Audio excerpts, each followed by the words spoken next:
Hello everyone, so today let's look at the columns in the choices sheet. Remember, we are still on data collection, tool development under KoboToolbox using Excel or using XLSForms. Under the choices sheet, there are usually three mandatory columns. That is list, underscore name, name, and label.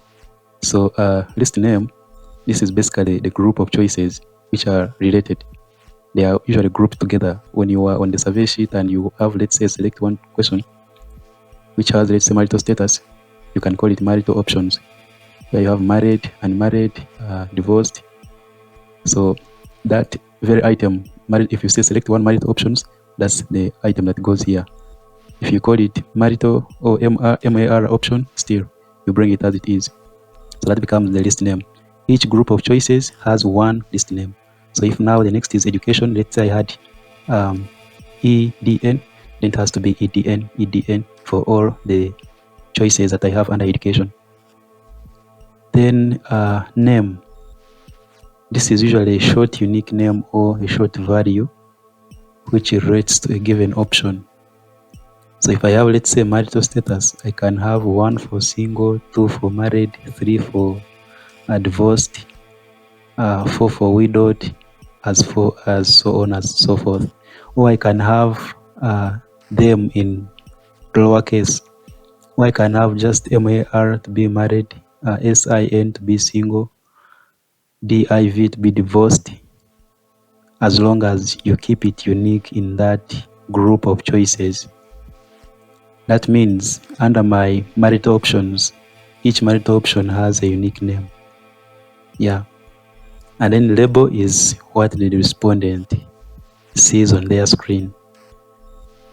This is usually typed very well, very readable, in a proper spelling, so that the person filling the form can easily understand. When you have these three, you are good to go under the choices sheet. But there are these other optional columns which are usually good for advanced tool development. So for example, we have now this very label here, which we say it is mandatory. You can choose to display a label in different languages, okay?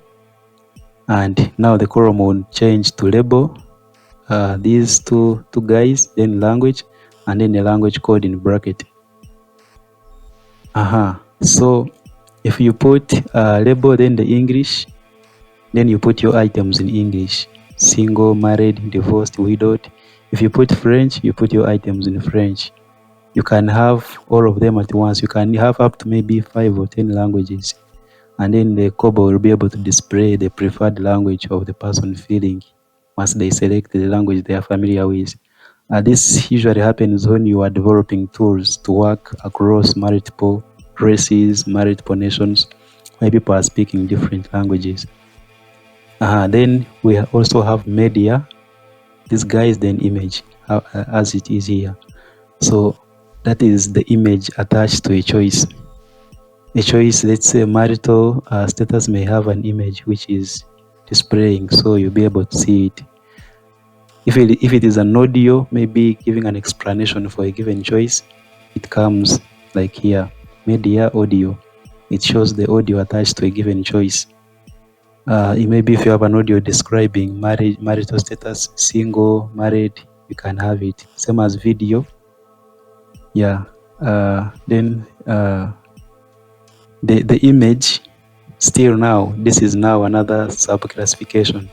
You could be having maybe an audio for French, an audio for English, an audio for Spanish, so Chinese, like that, many languages. Still you can put them like as they are, okay?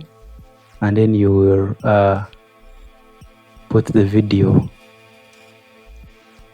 or the audio or the image.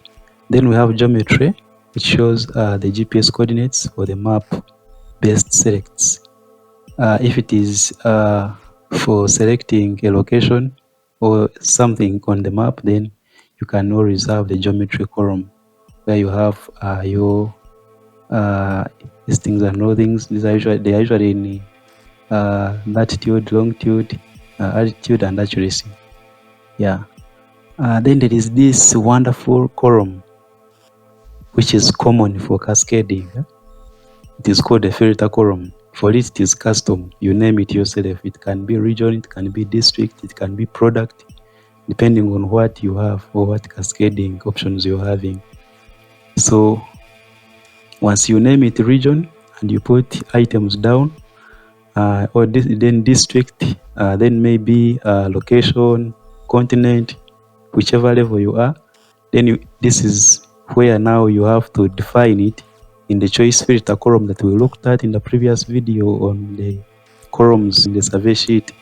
So under the choice filter, that's when you configure the cascading select after having those custom columns created in the choices sheet. This is the most common, I think, and then the language translations. So this is an example of the choices sheet. You can have something like this. So you have list name, group list, and then you have name. Here they put maize and beans, but here I can even choose to put 1 or 2, or I can choose to put MAZ and BEA, as long as you master these names and don't forget them. And now, so these 3, they are a must have. Here I can only either have label alone or I have label in English. Then if you want to add optional columns, you can have French. Now these are the translated choices. If you have French speaking people who are filling your form, then now this is the media, the image. So like now you want to show the person how maize looks, so that as they select, they know what exactly they are selecting. You can have an audio, maybe describing what maize is, what beans are. So all that can be combined at once. That is it all about the columns in the choices sheet. Thank you and see you in the next video.